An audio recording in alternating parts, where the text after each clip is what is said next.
When I first encountered Carl Jung's teachings, I realized that wealth is not only about money, it is about the soul's call to wholeness. Jung spoke often of archetypes, those universal patterns that live within our collective unconscious. To me, these archetypes are not abstract ideas. They are living forces that shape our relationship with abundance. Think about the archetype of the Creator. This is a part of us that longs to build, to innovate, to bring something new into the world. Then there is the archetype of the ruler, who desires structure, order, and the ability to guide resources wisely. And of course, the seeker, who is never satisfied with mere survival but yearns for expansion and growth. When I reflected on my own path, I saw how often I ignored these inner voices. I settled for safety, for comfort, even when my deeper self was calling me towards something greater. Jung would say that when we ignore an archetype, it does not vanish. It grows restless, and its energy turns against us. The Creator, if repressed, becomes frustrated. The ruler, if denied, becomes controlling in unhealthy ways. This realization opened my eyes. Wealth begins not with external circumstances, but with aligning to the archetypes within me. The Creator wants me to manifest my ideas. The ruler wants me to manage my life with discipline. The seeker wants me to grow beyond limitation. When I honor them, abundance begins to flow naturally. So I ask myself daily, which archetype is guiding me today? Am I listening to the part of me that wants to expand? Or am I ignoring it, staying trapped in fear and scarcity? The truth is this: abundance is not about chasing money. It is about awakening the archetypes within, those timeless forces that push us to fulfill our destiny. And when we honor them, life aligns with opportunity. This is the first key to wealth from a Jungian perspective. Listen to the call of your inner archetypes. They are not fantasy. They are your soul's blueprint for prosperity. But Jung also taught that every archetype has a shadow. The shadow is the part of us we deny, repress, or reject. The fears and beliefs we push away, but that continue to shape our lives in the darkness. When it comes to wealth, my shadow was filled with hidden doubts. Money is dangerous. Rich people are greedy. If I succeed, I will lose myself. I didn't say these things out loud, but they whisper within me, guiding my actions more than I realized. Jung would say, until you make the unconscious conscious, it will direct your life and you will call it fate. That sentence struck me deeply. For years, I thought scarcity was just my fate. But in truth, it was my shadow, my repressed beliefs, holding me back. The shadow is not evil. It is simply the part of us that has been rejected. I had learned as a child that wanting more was selfish, so I buried my ambition in the shadow. But the shadow does not disappear. It sabotages silently. I found myself procrastinating under price of my work, or feeling guilty when opportunities came my way. It wasn't until I began to confront my shadow that I saw the truth. The parts of me I rejected were exactly the parts one needed for abundance. My ambition was not greed. It was energy. My desire for freedom was not selfish. It was a call to expansion. My longing for wealth was not shameful. It was my soul asking for growth. So I began a dialogue with my shadow. I wrote down every limiting belief, every fear, every secret doubt I carried about money. And instead of repressing them, I embraced them. I said, I see you, I hear you, but I choose a new story. This is the second key to wealth from Jung's perspective. Embrace the shadow. Your fears about money, your guilt about success, your doubts about abundance. They are not enemies. They are guides. Once integrated, the shadow becomes strength. So let me ask you, what beliefs about money live in your shadow? What hidden fears still control your decisions? And what would happen if you brought them into the light? Because Jung was right. The shadow you avoid will rule you, but the shadow you face will free you. Carl Jung taught that the ultimate goal of life is individuation, the process of becoming whole, of integrating all parts of the psyche into harmony. When I began to reflect on this teaching, I realized something powerful. Individuation is also the key to true abundance. For years, I chased wealth as if it were something external.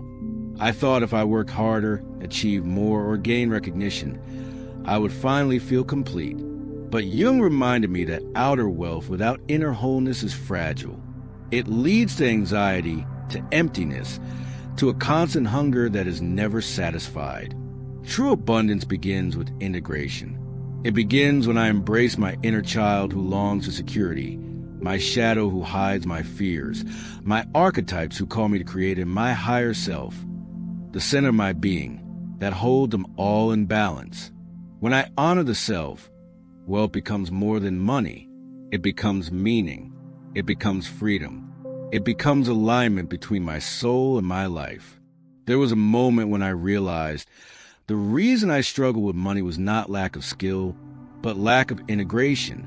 Part of me wanted success, but another part feared it. Part of me longed for abundance, but another part felt guilty.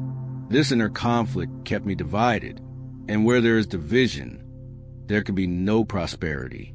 But when I began the work of individuation, acknowledging every part of myself and allowing them to belong, I felt a shift.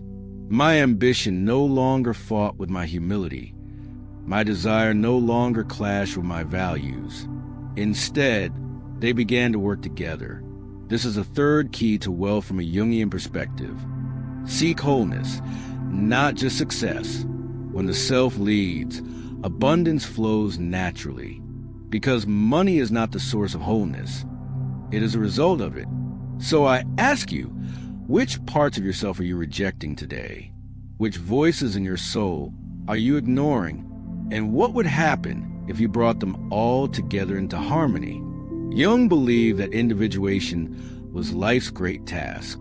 And I believe it is also the great secret to lasting wealth. Another of Jung's great contributions was the idea of the collective unconscious, that deep reservoir of symbols, myths, and patterns shared by all humanity. At first, I wondered, what does this have to do with wealth? But then I understood. The way we imagine money, success, and abundance is shaped by symbols that live in this collective space. Money itself is a symbol, a piece of paper, a number on a screen, a coin in a hand. It has no value except the meaning we give it, and yet that meaning is powerful. For some, money is a symbol of freedom. For others, it is a symbol of corruption. For many, it is a symbol of fear, scarcity, or even survival. I ask myself, what symbol does money hold in my psyche? Is it a friend or an enemy? A gift or a burden? What I discovered shocked me. Deep down, I saw money as a dangerous force, something that corrupted people. No wonder I pushed it away without realizing it. My collective inheritance from family, culture, and society had filled me with symbols of fear. Jung taught that symbols are the language of the unconscious. If I wanted to change my relationship with wealth, I had to change the symbols within me. So I began to reframe. I meditated on money as energy, flowing like a river, abundant and endless. I imagined wealth as light, a tool that illuminates and empowers. I began to treat money not as a chain, but as a bridge. And something shifted. Opportunities began to appear. I no longer felt guilty receiving payment. I no longer felt fear when asking for value. By changing the symbols of my psyche, I changed the reality around me. This is the fourth key to wealth. Redefine your symbols. Wealth will always reflect the unconscious images you carry. If you see money as evil, it will run from you. If you see it as sacred energy, it will flow toward you. So I ask you now, what symbol does money carry in your life? And are you willing to transform it into one that empowers you? Because Jung was right. We do not live by fact alone, we live by symbols. And when we change the symbols, we change our destiny. Carl Jung gave us a concept that still fascinates me to this day, synchronicity. He described it as meaningful coincidences, moments when the inner world and the outer world align in ways that seem almost magical. For a long time, I thought opportunities were random, but Jung helped me see that synchronicity is the universe responding to the state of our psyche. When I was stuck in fear and scarcity, everything around me reflected it. I missed chances, doors seemed closed, people did not notice me. But when I began to do the inner work, integrating my shadow, aligning with my archetypes, seeking individuation, suddenly the outer world shifted. I would meet the right person at the right time. An idea would come just when I needed it.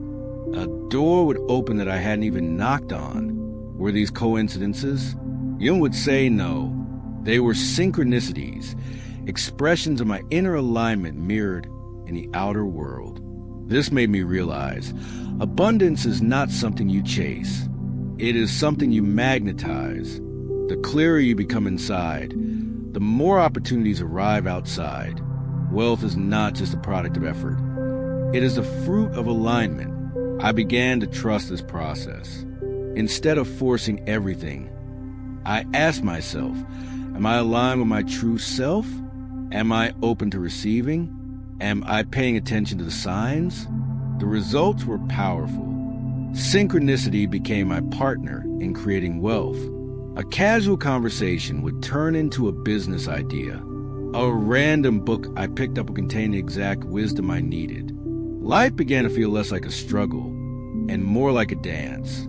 This is the fifth key to wealth from a Jungian perspective. Trust synchronicity.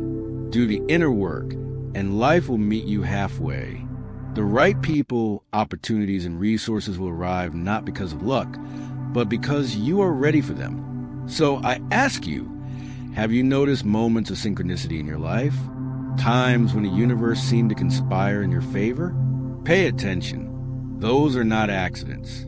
They are signs that your unconscious and your destiny are aligning. As I reflect on Jung's wisdom, I see that wealth is not ultimately about accumulation. It is about expression. True abundance is the outward reflection of inner wholeness. Jung taught that the self, once integrated, radiates outward. A person who has faced their shadow, embraced their archetypes, and followed the path of individuation becomes whole. And from that wholeness, abundance flows naturally. This was the greatest shift in my life. Instead of chasing money out of fear, I began to allow wealth to flow from who I was becoming.